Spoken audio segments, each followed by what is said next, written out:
കേരളത്തിലെ രാസലഹരി കേന്ദ്രങ്ങളെക്കുറിച്ചുള്ള 24 റിപ്പോർട്ടിന്റെ അടിസ്ഥാനത്തിൽ അടിയന്തര യോഗം വിളിച്ച് മുഖ്യമന്ത്രി. ഈ മാസം 23 രാവിലെ 11:30 യോഗം ചേരുക. മുഖ്യമന്ത്രി, ചീഫ് സെക്രട്ടറി, സംസ്ഥാന പോലീസ് മേധാവി, എക്സൈസ് കമ്മീഷണർ എന്നിവർ യോഗത്തിൽ പങ്കെടുക്കും. ലഹരിക്കും അക്രമത്തിനുമെതിരെ 24 chief editor R Sreekandan Nair നടത്തിയ കേരള യാത്രയിൽ കണ്ടെത്തിയ വിവരങ്ങളാണ് സമഗ്ര റിപ്പോർട്ടായി മുഖ്യമന്ത്രിക്ക് കൈമാറിയത്.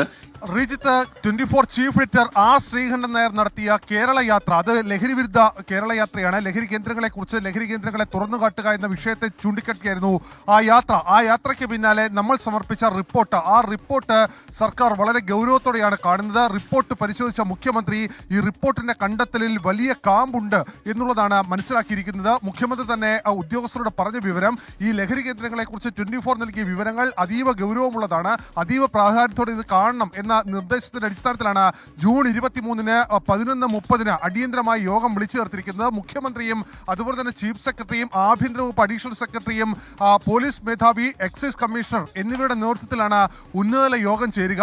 ലഹരി കേന്ദ്രങ്ങൾ ഏതൊക്കെയാണ്, എവിടെയൊക്കെയാണ്, ആരൊക്കെയാണ് ഈ ലഹരി കേന്ദ്രങ്ങൾ പിന്നിൽ പ്രവർത്തിക്കുന്നത് എന്നീ കേന്ദ്രങ്ങളെക്കുറിച്ച് കൃത്യമായ റിപ്പോർട്ടാണ് 24 നൽകിയിരിക്കുന്നത് എന്നുള്ളതാണ് മുഖ്യമന്ത്രിയുടേതായ കണ്ടെത്തൽ. ഇതിന്റെ അടിസ്ഥാനത്തിലാണ് ശക്തമായ ഒരു നടപടി ഇപ്പോൾ സർക്കാരിന്റെ ഭാഗത്തു നിന്ന് ഉണ്ടാകുന്നത്.